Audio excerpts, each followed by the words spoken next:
السلام علیکم ورحمۃ اللہ وبرکاتہ۔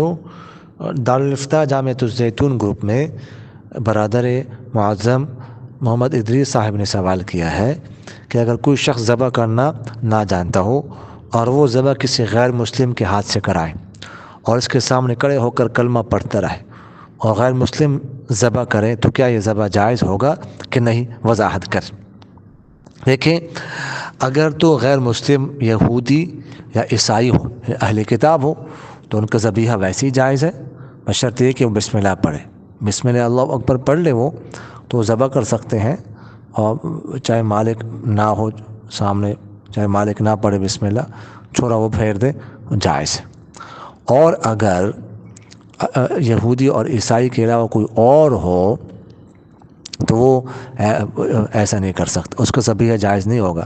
دیکھیں، جو چھرا جو ہے نا وہ پھر رہا ہے، اس کا بسم اللہ پڑھنا ضروری ہے، بسم اللہ پڑھنا بھی ضروری ہے، اور اس کا مسلمان اور اہل کتاب ہونا بھی ضروری ہے۔ اگر کوئی اہل کتاب نہ ہو، چاہے مالک سامنے کھڑا ہے، چاہے وہ بسم اللہ پڑھ رہا ہے، لیکن چھوڑا جو ہے نا وہ غیر مسلم پھر رہا ہے، تو پھر یہ ذبیحہ جائز نہیں ہوگا، یہ ناجائز ہوگا اور حرام ہوگا۔ صرف مالک کے کھڑے ہونے سے اور بسم اللہ پڑھنے سے جو ہے وہ اس طرح جائز نہیں ہوتا۔ جزاکم اللہ خیر۔